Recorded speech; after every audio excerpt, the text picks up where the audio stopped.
live on YouTube. Sure, Live whatever to that means. everybody Hi, else. Chris. Hey, how's it And going, the whole Paul? wide world.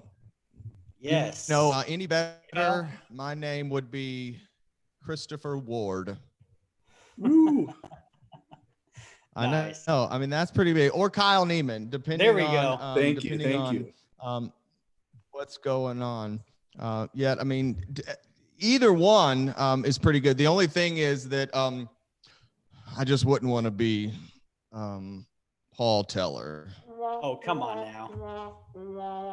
I know. I'm just kidding because I know it's so fun. Because hey, everybody, give it up for Kyle Neiman. Woo.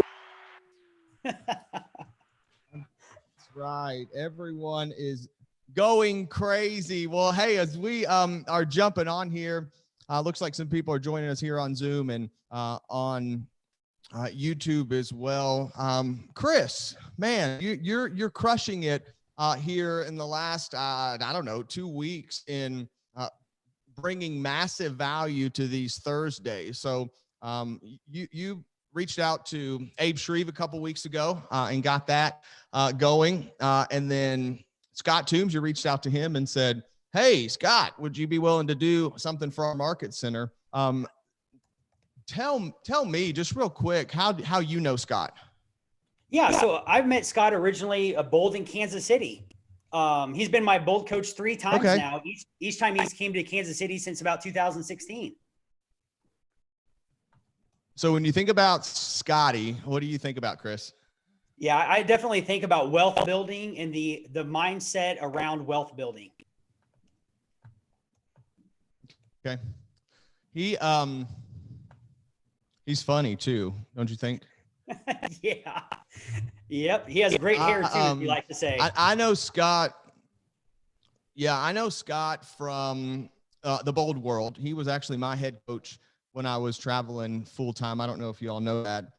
And he's going to be joining us, just so that you all know. You're thinking, whoa, this is a bait and switch. He's going to be joining us shortly. So we are killing a little bit of time. However, he'll join us just in a second. That being said, we're going to talk a little bit about mindset and build this. As soon as Scott jumps in, we'll be ready to rock and roll. And if you're joining us on the Zoom call, go ahead and throw in either a question or a concept that you want to make sure that we cover on our session of mindset today with Scott as soon as he joins us. So that would be great.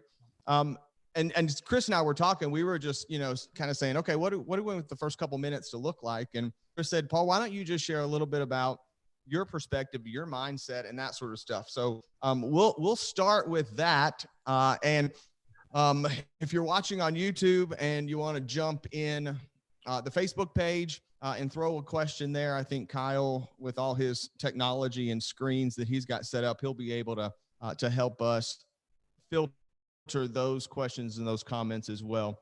Whether it's 90%, Chris, 95%, 80%, can we all agree that the majority of success in life, and we can define that differently, yet the majority of success in life is dependent on the level of our mindset? I mean, would you agree that that's a fair assumption? Yeah, I would say so. Yeah. Yeah. And again, whether it's 90%, 95, 80%, I would say that by far the majority of the success or our ability to achieve the results that we desire in life is all about our mindset. And actually, I was thinking about it this morning as I was getting ready and taking a shower. And I was thinking, mindset, sometimes we talk about, Chris, it's important to change our mindset. And that's a fancy word, mindset, change our mindset. And really what it means? I thought about that this morning. Really what it means? It's just changing our mind. Right? That's all that it is. Like when we say, oh, we need to change our mindset around that, it almost sounds like, we've got to do something really big and grand. And it's like an act of Congress. We've got to change our mindset. And really all that it is just, we've got to change our mind.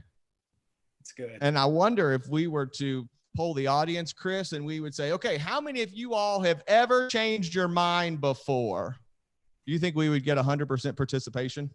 I would think so. Yeah, I do. So, that's been my perspective today as I've been thinking about this and my mindset. And, here's the deal.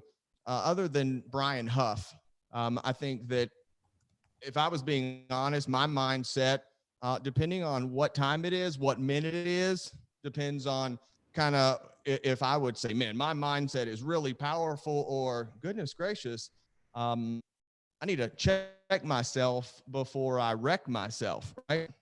Right.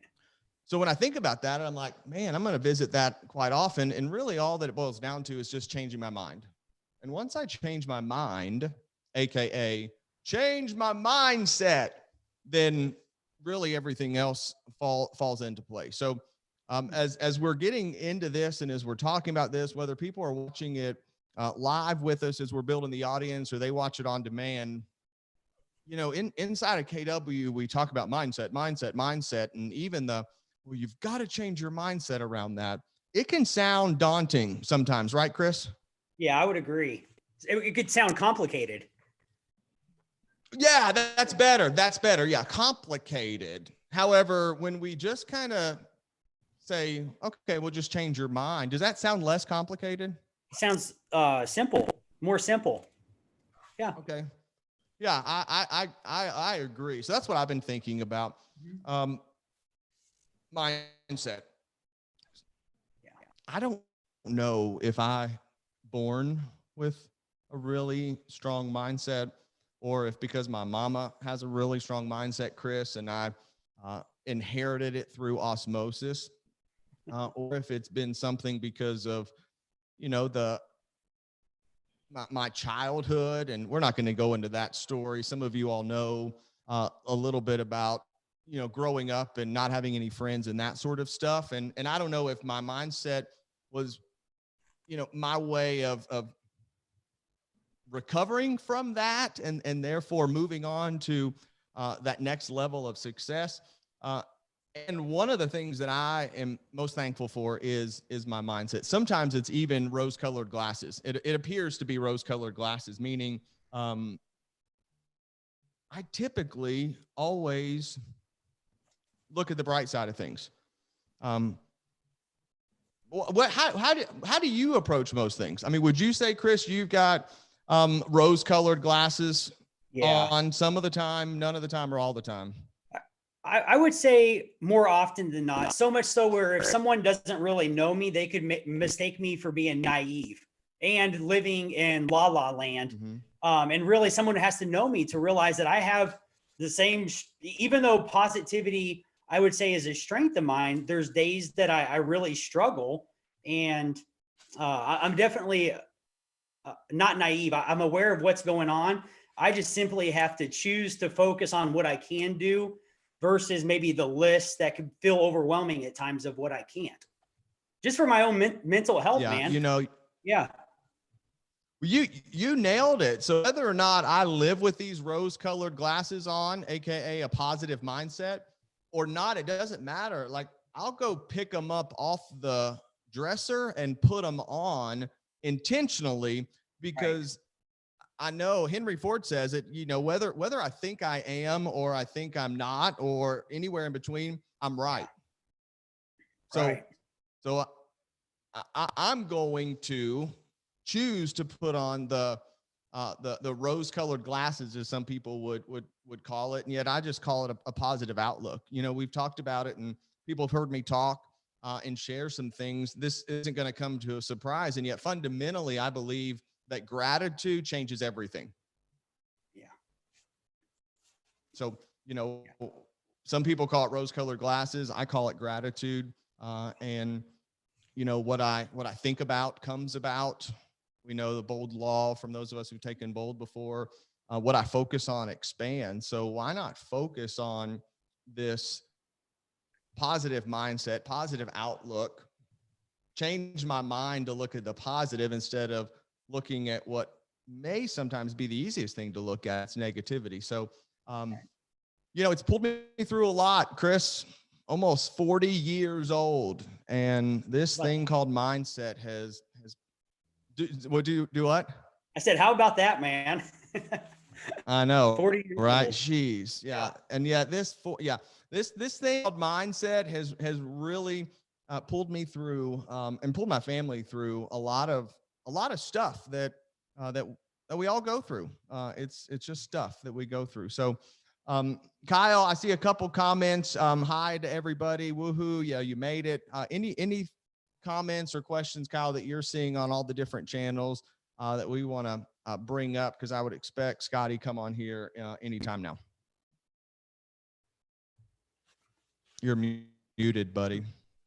No, I haven't seen any questions. There you go. Specifically yet. So put them in the Q&A or the chat and let us know what you want to know. So just glad Gillette had posted on a different post, and glad that she made it in, and saying hi to a couple other people on here. And Tina did comment just to the panelists about your setup there, Paul. She said that's quite the setup you've got now. Yeah, it's fun. We can talk later about it because it's fun. It was fun to look at and put together, and not that big of an investment. And I think that we're seeing some return on that. And yet it's kind of fun. I'll help anybody I can with putting this little thing together. Tactic number 1 in the shift book: get real, get right. It's mindset and it's action. So I can't think of a better topic to not only talk about and yet continue to talk about time and time and time again, because mindset really does make a difference and it matters. Right. So Paul, take us back to maybe several years ago, even prior to being a bowl coach, prior to being a business owner, maybe even. How did the changing your mind, like, kind of take us back to the beginning, or at least as far as you can remember? What did the steps look like for you? Man, and so the I don't want to say the most recent defining moment, Chris, and yet the defining moment that I believe was the hinge pin for kind of Paul Teller 2.0 was my freshman year in college. And that was coming off of middle school and high school that was horrible, to say the least. And I remember graduating and taking a year off of high school, or at that point, really just being done with school, because after the things that I experienced, going back into school was the last thing on the planet that I wanted to do, and much less pay for it. So I wasn't taking a year off. At that point, I just was like, get me out of school. I started waiting tables at a restaurant in Tennessee that was called Logan's Roadhouse. Realized that there was probably something else to my life that I was beginning to see, and yet I didn't realize it until I wasn't being fulfilled.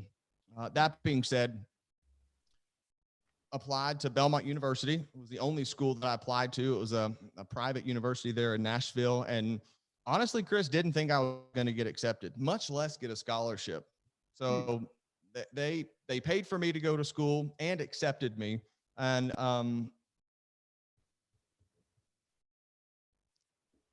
laying in the dorm room after my parents moved me in, thinking, what in the world am I doing? Is what's going to happen? Why am I doing this? And at that point, I wish it was something bigger than I just changed my mind, Chris. I just decided, you know what? No one knows me. They don't know that I'm a big dork, dweeb, goober, any of that sort of stuff. So I'm going to reinvent myself. I'm going to change my mind, and I'm going to decide that the old Paul is gone and the new Paul has come. And honestly, the rest is history. It was overnight. It was I woke up the next morning and decided that I was going to hold my head up high. I was going to say hi to people. I was going to put myself out there, and anyone that didn't want to participate and hang out with me, well, that's their fault. And look who just joined. I love to see Paul Teller anywhere looking good over there.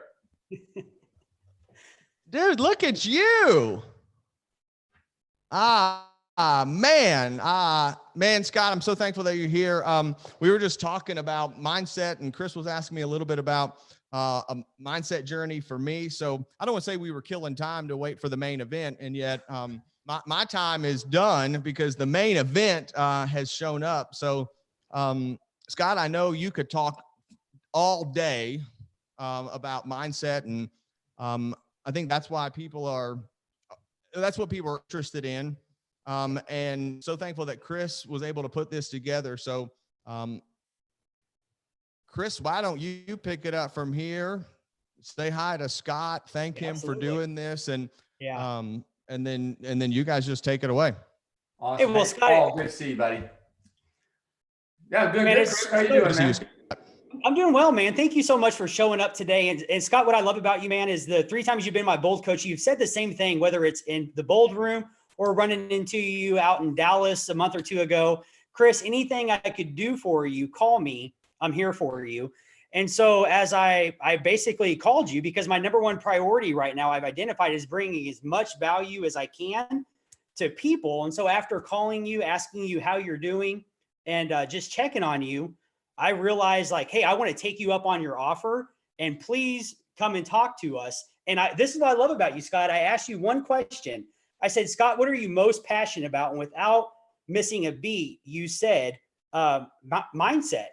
And so without further ado, man, like take us into your mind and share with us why the immediate response of mindset, Chris?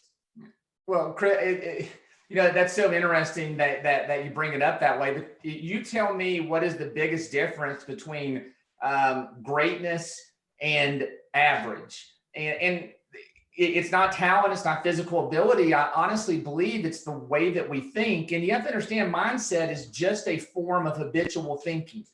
So we just like we have physical habits, we have mental habits, we have thoughts, and we react to them the same way. As a matter of fact, most people have about 60,000 thoughts a day. And unfortunately, most people had the same 60,000 thoughts the day before, and they're going to have the same 60,000 thoughts tomorrow.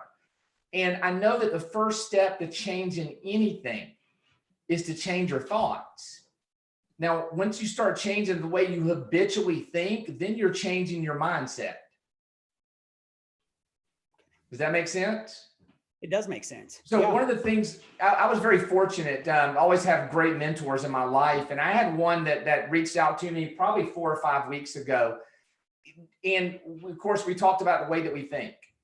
And he said, Scott, do me a favor. I want you to write down 2 questions. So I wrote these 2 questions down. And every day, I don't know if you can see this, but I have a legal pad that I keep right in front of on my desk that I write in every day.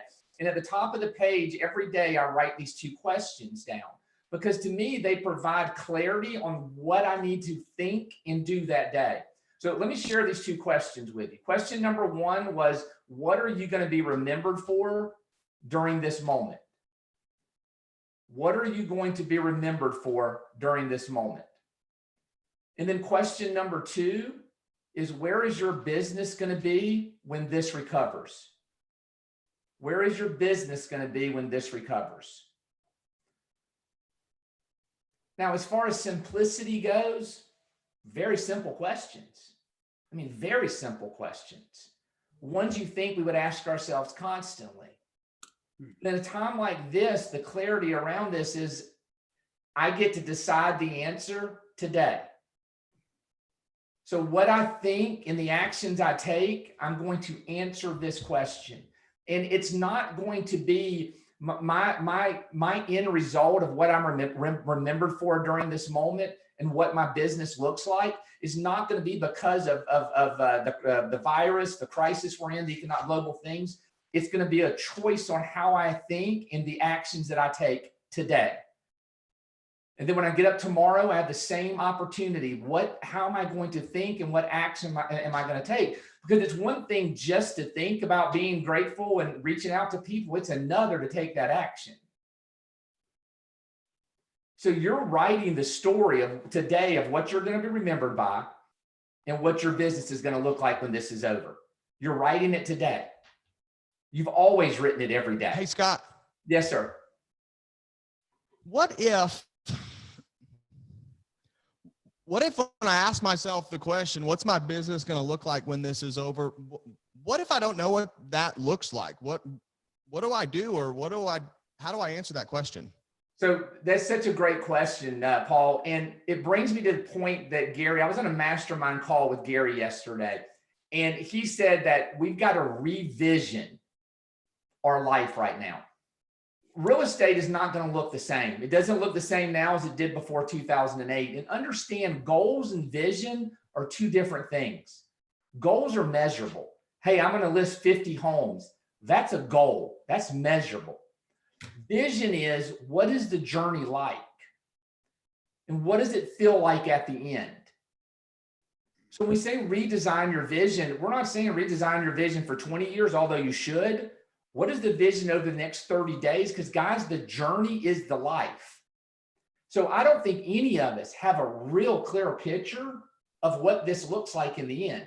We've never experienced this. Now we've got a lot of history and education from shifting markets, not caused by a global pandemic that has rocked our economics worldwide. See, it's not just us that are impacted. It's 8.7 billion people that are impacted. So we don't know the outcome of this. So our vision's got to be set is, what does this look like on the journey? So we go back to two factors, Paul, and this is the only way, because I don't have a crystal ball. You don't, nobody does. So I know what do we, it goes back to two things, what we control and what we don't control. Okay, so if you were to draw a line down the middle of your paper, and on the right-hand side, you wrote down everything we don't control. We don't control the virus. We don't control our government. We don't control when we go back to work. We don't control whether people choose to buy or sell their home. We don't control the weather. We don't control a ton of stuff. Now, on the left-hand side, if you wrote down everything you did control, it's a real short list. Well, I can control the way that I think. I can control my activities. I can control if I practice my activities. There's things that I can control my expenses. I mean, there's things that we can control. So when we talk about vision, then let's set our vision based on staying in the energy of what we control. Because every second that we give energy to what we don't control, we are robbing it from what we do. They can't live in both worlds. Does that make sense? Because I don't know if there is an answer to that. I don't know what this is going to look like after. Yeah, that really helps me because, my brain went to logical. So what is my business going to look like when this is over? And I was like, I don't know. Am I going to have 20 listings? Am I going to have 10? Are we going to have 50 recruits? Are we going to have, so what I hear you saying is that it's a different question it's what do I see myself doing, see myself think? Am I smarter, more intelligent? So it doesn't have to be I'm going to have this much GCI or this big of an agent count, et cetera, et cetera. Is that right? Am I now thinking correctly about that question? Well, I don't think it's a correct and incorrect. I just think that if we're thinking goals, we have to be real careful because goals have to be smart, are they attainable? And I don't know if we know the answer to that right now. One thing Gary said yesterday that, and I think this is really important. I'm not sure if we've really felt the pain of this shift yet. I just got on a Zoom call yesterday, and they were celebrating March's numbers, and that's awesome. They should celebrate. It's April 21st. March was a great month. People moved closings up to get done. I mean, as a market center owner, I realized it was a great month. Now, if I look at my market centers now, I mean, we're tracking maybe to do 50% less company dollar in 2019 in April than we did in April of 2019. And all that is a reflection of production in the office, which means if company dollar down, then production is down for our agents. So, one of the questions that we ask is, as for an agent or for a market center, go look at your pendings in your pipeline for the next 90 days. And then scratch off about 30% of those. And then after you throw up in the trash can, that's getting real with yourself. So, when we don't know where the game is being played, it's hard to set hard goals because we can't be real smart about them because we don't know if they're realistic or not. But we can always pick how we feel during that journey. So you can choose, my vision is now. I don't know when we're going back out for bold. I literally after May's bold pivot, I don't know what the rest of the year, and I'm not sure we will, to be out to bring people together. So I can't set a goal of, hey, I'm going to do this many bowls and we want to, that's real hard to do when you don't have the outcome. Regardless of that, though, I have a vision for what my life and my businesses are going to look like moving through that. Does that help? Yeah. What would you say to somebody who comes to you and says, Scott, 6 weeks ago, my habitual thinking was solid and I'm having a hard time pulling myself out of this. What would you either say to yourself or what would you say to that person to get them that next level of thinking or at least thinking differently when, man, I've been thinking this way now for 6 weeks because it's just a lot. Yeah. Well, that's going to be the toughest thing. It's just like running a marathon. At about mile 20, and I'm going to be real upfront. I've never run a marathon, so I'm just telling stories of other people. At mile 20. What about mile 0.0001? Yeah, that's super fun. You know what I mean? Like, I love that first 100 yards. When you get to mile 20, though, I had somebody that ran it, and they said mile 20 is not about your physical ability. It's not about training. To get there, you've got to do all those things. He said mile 20 is all in your mind.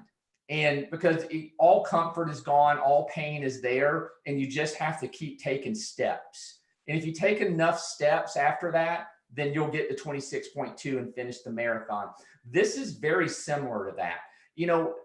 We're going to have to work double hard, twice as hard to stay where we are at best. Now, I'm not a fear speaker. And I don't know what's going to happen. So you have to understand that. I do know shifts though.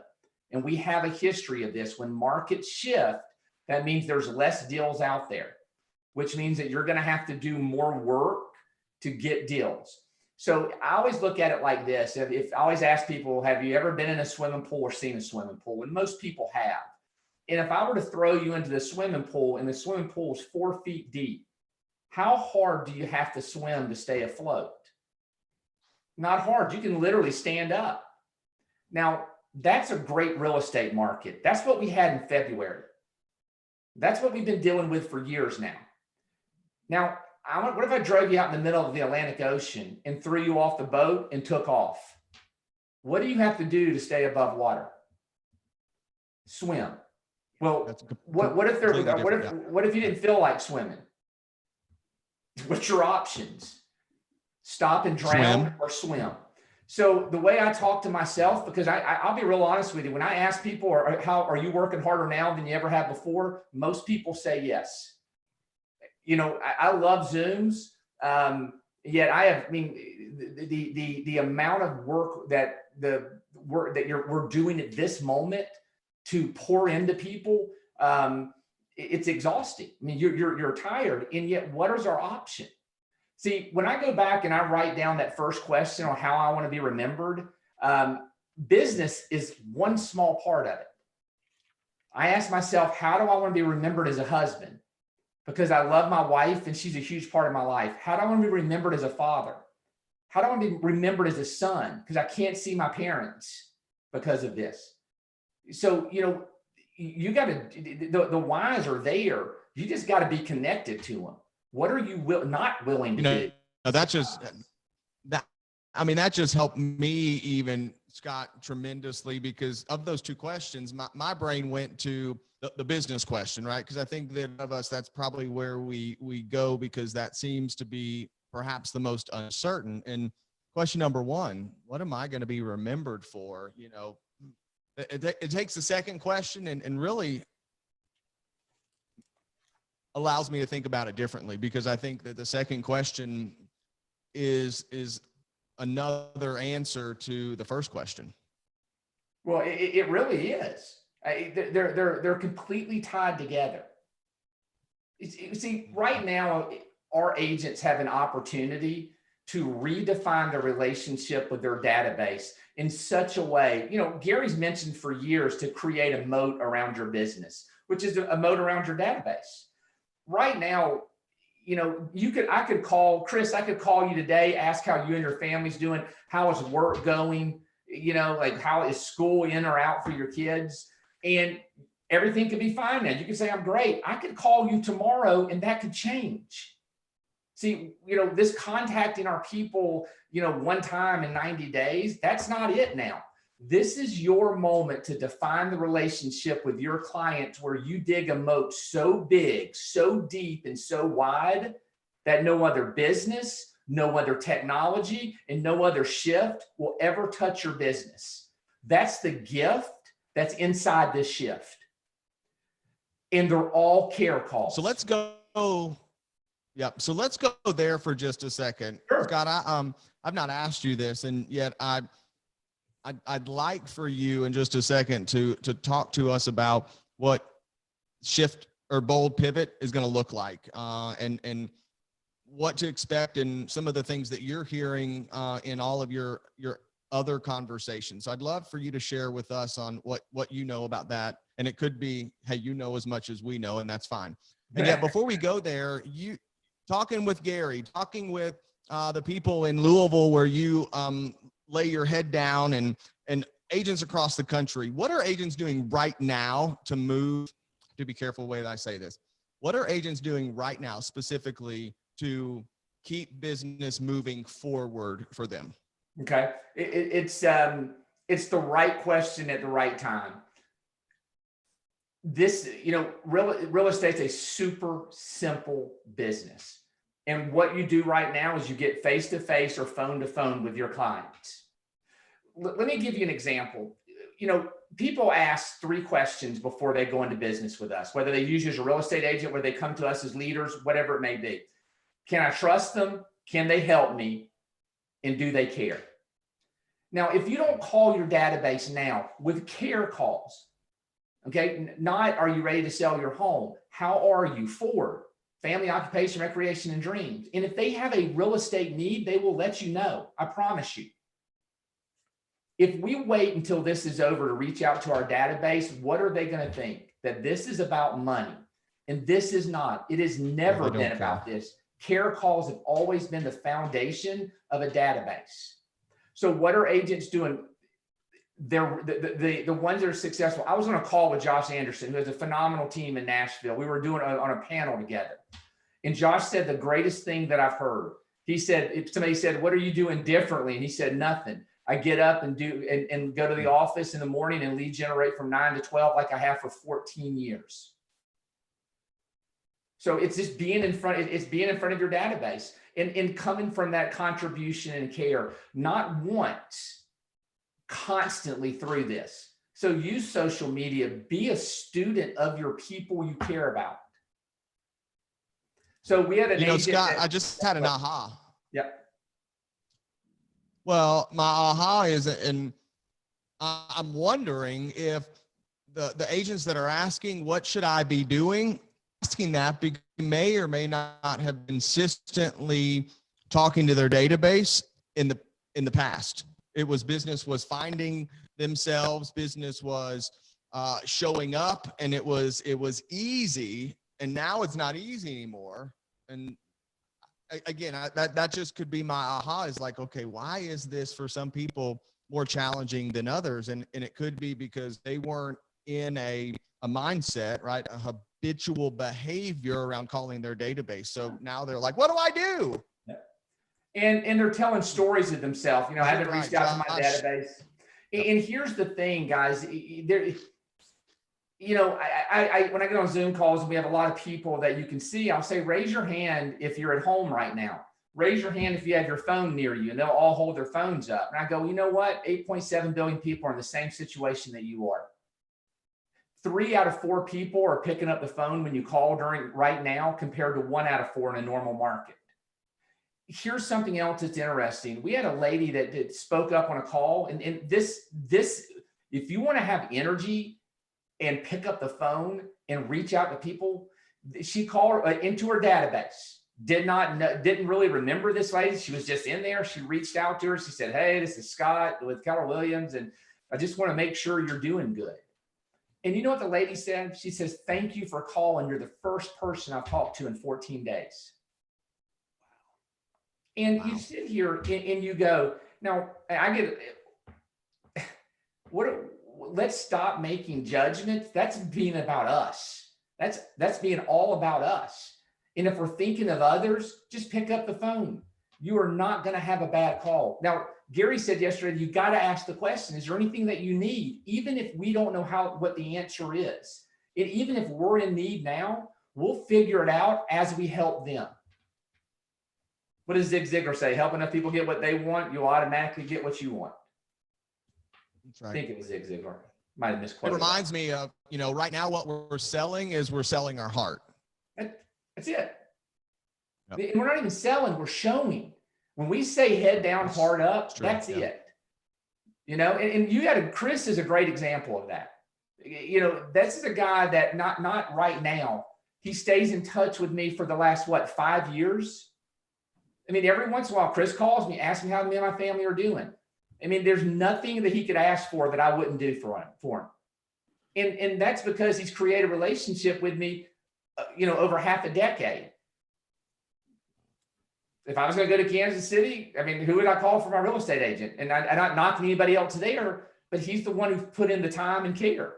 I trust him. I know he cares. Rightfully so. Yep. So that makes sense.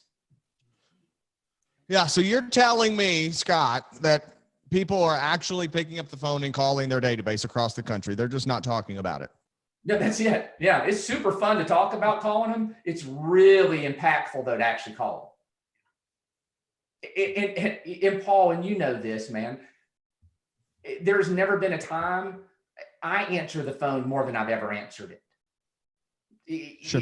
That's the scary thing. Like these are going to be, your phone should feel as light as a feather, and these calls should be done with joy in your heart. Again, this is all mindset. You literally, change your thinking, change your world. When you change what you're calling for, you're going to change how you call. You're going to change the effectiveness of that. That's it on that. What if the phone is heavy? I mean, well, I get you saying that, and you've been conditioned this way, and like, what do I do if that phone is so heavy and I don't even know what to do, pick it up, who to call, what to say? What do I do? Okay. So that's I don't want to say it's a tough question. I think you have to go back to your options. And again, yes, I have been programmed, but understand, my goal, and, I didn't dress up at Halloween as a telemarketer.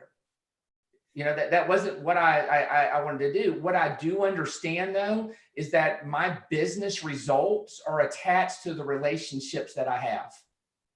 Right now, the reason I get to do this with you is because of the relationships that I have. The reason why I sold real estate to people is because of the relationships I created. And if there's a relationship that's not valued to you, then you've got to figure out what the relationship means to you. So one of the things I learned a long time ago that helped me in the beginning, and to call for sale by owners expires. I mean, just, because that's how I grew. That's how I grew up in real estate. Is I was told to write down why I'm doing this and the goals that I have them in front of me. And every time I pick up the phone, touch the goals, because that's what I'm calling for. If I have pain in it. Now, as soon as you change your thinking though, and understand that these calls aren't about you, it's for them. Guys, you're not selling anything right now. Nothing. Gary says you're in the relationship business until they need a real estate agent. So go be in the relationship. They will let you know when they need an agent. That's it. And I always go back to this. I mean, that was another option. Yeah. I mean, that's kind of, because these questions I'm asking are real questions, whether I'm asking them on behalf of people. I mean, it should feel light as a feather, and it's still heavy for me. You help me realize that it's heavy because I'm making it about me. Like Yeah. I'm overthinking, what do I have to do? What do I have to say? What do I have to, and shame on me. That's so. Yeah. Well, I So go back. Pivot. What do you know about Bold Pivot? Okay. Go ahead. Well, let me share one thing just about the way we think around actions. When we take the focus off of us, it opens up possibility. When you look at money, for example, I hear all the time the program around money, I have enough, I have enough, I have enough, I have enough. And there's a real powerful word in there, and it's I. And if you started thinking, okay, well, what if it wasn't just for me? Then what could I go do? How important would that be? So to me, sometimes when we're just thinking of us, we're being really selfish. When we think others, it will absolutely draw us to do things we wouldn't normally do. And that's where growth happens, is when you're uncomfortable. So you may hit on Bold Pivot real quick. Yeah, I'd love to, and then we can, maybe go back and forth. And I'd love for you to hit on Bold Pivot, because it's sometimes, and I heard Josh Anderson say it. We brought him on a call too with our market center last week, and some of our other top producers. And the thing that they keep saying, Scott, and I know you would agree with this, is that's just do it. Like it's okay, and just do it. Like just do it. And sometimes that's what makes the phone feel lighter, is the first time you pick it up, it's heavy, and then the second time. So it's this idea of just doing it. And I think Bold Pivot could help us, all of us, figure out what it is that we're supposed to just do. So yeah, let's talk through that a little bit. What do you know about it that either will get us more excited, those of us that have signed up, and or if we have? Perfect. So if you know what Bold Pivot is time frame wise, it's going to be 2 days a week, and then the other 2 days of the week we're going to have a coach's corner. What they're going to cover in here are the 4 points from the letter that Gary wrote on March 16th. Okay, so we're going to dive into your mindset and really get real and right with where we are now. Okay, so regardless of how you feel, there's actions that are going to have to be taken. And that's the just do it part. Understand that the way that you think through this shift is going to be the biggest impact on how you come out of it. And make no mistake, the greatest amount of wealth in our country exchanges hands in shifting markets. Okay. Second thing we're going to do is we're going to teach you how to live on less and actually do more on less, create more on less. So we're going to physically show you how to get more money out of your expenses on a monthly basis. One thing Gary talks about over and over and over again is the first dollar you save in a shifting market is your first dollar earned, because revenue is not going to be reliable. So what is it going to look like 6 months from now when $1 now is going to be worth $2 to $5 then? Does that make sense? We're going to look at lead generating and doubling down on it. Now we hear that a lot. What does that mean? Well, it means doubling down on your lead generation. I don't know about you, but if you looked at the time that you have right now, do you have more time to do the most important thing? And the answer is yes. So how do we get super efficient and make the contacts that are needed now? So we're going to double down, and we're going to talk about the message of the moment. So we're going to give you what is being used by top agents right now. So we're not giving you scripts from Bold or Bold 2.0. That's being written for this moment. And in the end, I look at it like this, Paul and Chris. You got to ask yourself a question. If not this, what?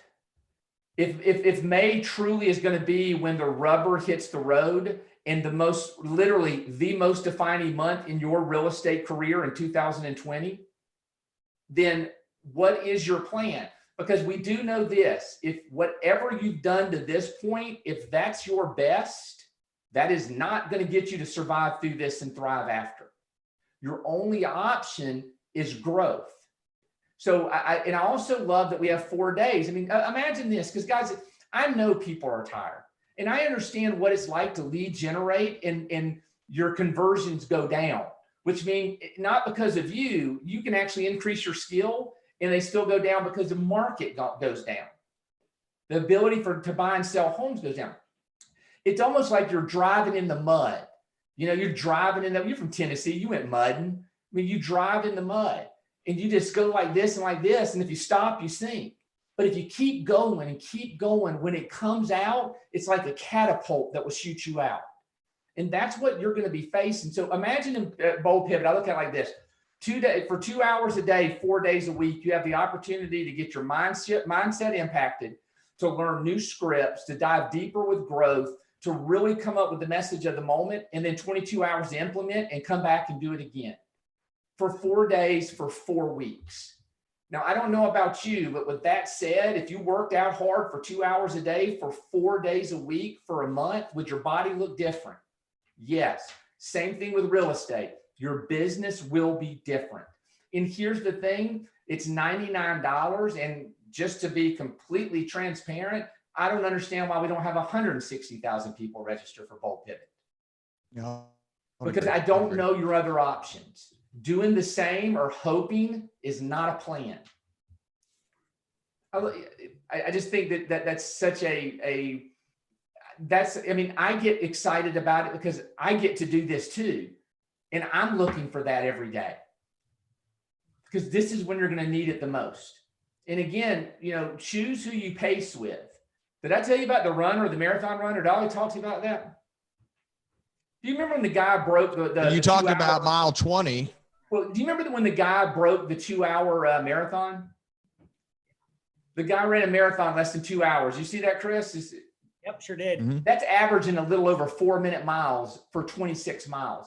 He's tried it all of his life. I mean, not all of his life. You get my point. Never did it. So they set the cameras up, the network had it on, and he took off running. And there's a group of runners that were running with him that paced him. So every 3 or 4 miles, they would jump on and a new group of runners would pace them. To me, that's what Bold Pivot is. It's a pace. Either get in the pace and run with that big group fast or go alone. It doesn't make sense to go alone. And I'm not selling this. What you're going to make your choices. I'm just absolutely passionate about us having the best real estate outcome from a shifting market. Remember, our company was number 4 the last shift, came out number 1. Sorry, I'm gonna back it off, Paul. My bad. No, I asked the question. You won't do that again. when it's the Tuesdays and Thursdays, no, I will. When it's Tuesdays and Thursdays, and it's the 2 hours, do you have a sense of, is it instruction and we're watching and taking notes? Is it sending people in breakout groups? What's the flow going to look like on the Tuesday and Thursday? Do you have an idea of what that's going to look like? Yeah, it's going to be a live stream format. Now, there's some technology they're using that they're going to be polling and getting questions and having time to respond to that. But no, there's going to be no breakout rooms and things like that. We're giving you the best information digitally that we possibly can. And we'll have 2 Bold coaches on each call, on each Zoom. So you're going to see 8 of our Bold coaches throughout those 4 weeks, which is really cool. We'll get some West Coast, some East Coast, things like that. And the coaching corner, Scott, is that pop in as needed? Is that the traditional? So those of us that have been through Bold before, might be thinking, okay, is that where we report our numbers? Well, talk to us a little bit about what the coach's corner is going to look like. Well, Paul, Chris, you guys will get this. It's kind of like early morning coaching. Okay. So you're going to be able to go on and now I don't know in the end how this is exactly going to look. And yet what we're looking at is you have questions on categories. There's going to be multiple Bold coaches on there to help handle the influx, but maybe set them up like, this is for scripts and mindset, your daily task, whatever, have different sections that you can zoom into to get that information during that time, if that helps. Yeah. And we're working to help market centers actually, take advantage of the opportunity, the people that they have in there. Remember, we have almost 17,000 people registered right now. And here's what's really cool. Almost 350 of them, I think, are outside of Keller Williams, and almost 400 of them are for worldwide. This is a huge need. So it's kind of gonna be really cool. And then we're gonna also hopefully get some tips for market centers on maybe how they can use this as an opportunity to continue to stay connected in the time. Because what we want, because we know how hard you guys have worked to get your market centers to where they are now. You know, for 4 weeks, it'd be great to go, okay, we've got their training mindset, all of that, that's getting taken care of. So let me focus on what else I can do to help our agents. Does that make sense? Yep. So I'm going to recap the 4 that I took down. So you confirm that if my notes are correct, and then Chris, you can ask your favorite question as we wrap up the hour with Scott. So the 4 that I have from Gary, and they're really, and I didn't know this, Scott, did you say that these 4 points are a highlight from the letter that he wrote and then sent to the company? Did I matter of fact, go ahead. I'll share exactly what the 4 things, because I think it's pretty. I won't share. You go ahead. I'm just going to pull it up so I can have it here, and I'll share. Well, the one I wrote down was number 1 from the 4 points from Gary was the mindset.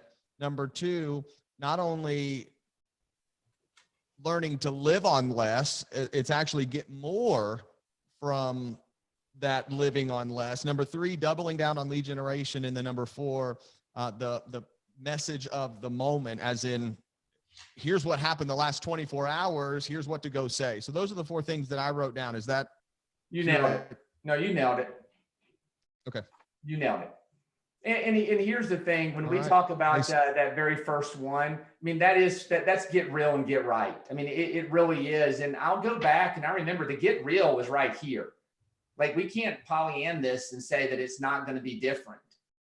I'm sorry, we can't lose 30 million jobs in 4 weeks and think that our community won't be touched. So, you know, and yet get real so that you can get right. And all right is the actions that we've got to do now. So yeah, you nailed it, Paul. Good listening, man. So Chris, what you got for me, man? Fingers do the type walking. Yeah, absolutely, Scott. So the last book you recommended to me, man, Atomic Habits. Each decision we make is like casting a vote for the person we desire to become. Yeah. So with that being said, give me, what books are you reading? What podcast are you listening to right now? Well, it's going to be embarrassing. I haven't really been reading a ton of new stuff. I can tell you that I've downloaded Shift onto what I listen to and the one thing. And number 1 is because I think it's really important that we become students of Shift. You know, Gary's books are written for their blueprints. They're blueprints to create $1 million real estate business, and they're blueprints on how to survive a shift to thrive in it. So I'm re-listening. I listen to James Shaw every morning. I'm doing everything I can to master those 2 things. Because in the end, the one thing to me is one of the greatest books written. If you want simplicity, the simple truth behind having extraordinary results, it's always one thing. And then, of course, think like a CEO. I know those are all Keller Williams things. Right now, though, I believe that our company is one of the foremost thinkers of vision in our industry. And I want to be a student of Gary. So that's what my focus has been on, literally almost 100% for the last 4 weeks. Now, the only book I was reading before that, I was reading the book Tribes from Seth Godin. And I think it's important that we understand that, you know, we don't have to be the real estate agent for everybody in Kansas City. We need to be it for our database and create a tribe. And that's a really cool thing, that you don't have to have 90,000 people to be a huge success. Go to the book. It takes 1,920 to be a millionaire. So hope that helps, Chris. Absolutely. Thank you, Scott. Yeah, man. I appreciate you guys. All right, Paul, do you have a favorite question? We have about 5 minutes left. Scott. Yeah, sorry. Scott, will we be able to see you in either the coach's corner or on some of the different sessions? Yeah, I'm sure you will. And I know that I think Keller Williams is going to announce who's coaching and things like that. But I'm sure, yeah, you'll see me somewhere, Paul. Good. Well, good. If not, I've got lots of pictures of you, on my telephone. Nothing awkward, nothing weird. That's okay. Hey, so let's finish with this. What so all things Scotty, bold coach, husband, father, operating partner, all those things. What can we do to help you? Oh man, that's a great question, dude. That's a good question. Really, truly, nothing to really help me. What I truly would like to see happen and tend is that everybody exhausts themselves to survive this market so that you can thrive later. Yeah, I believe that people get into real estate for a lot of reasons. None of the reasons were to get out of it though. And it would be a joy to say here that we'll come through this with 100% intact. And I know that's probably not the case. And yet that's it. I mean, if we just keep our culture, keep our minds, come from our heart. I heard Jason Abrams say this yesterday. I mean, this is just a part of our life. It's not our life. So, we get to kind of tend the garden to this amazing company and what we've done with it. So let's tend it, with the greatest amount of joy and gratitude that we possibly can while we can. And I think that's the greatest gift that we can give people do that for our company. They're doing that for me because we are this company. So that's really it. Yep. Scott, if someone was going to, I think we can do that. I think we can waive the. Go ahead, Paul. Chris. Scott, I was just going to say, if someone was going to send you a thank you card, what address should they send that to? Oh, they can send it. Let me tell you my address. All right. They'll be driving by now. It's 2422 Eastwood Circle, Crestwood, Kentucky, 40014. Thank you. You're awesome. Hey guys, I really appreciate it. I truly hope you got some value out of this, and I cannot thank you for the time. Okay. Thank you. If you're not registered, get registered. All right, everybody. Yeah, everybody. Scott Toombs. DJ, man, I love this guy. Hey, thanks a lot, Scott. Appreciate you. Thanks, man. Guys. Y'all have a great week. As well. Bye-bye. See ya.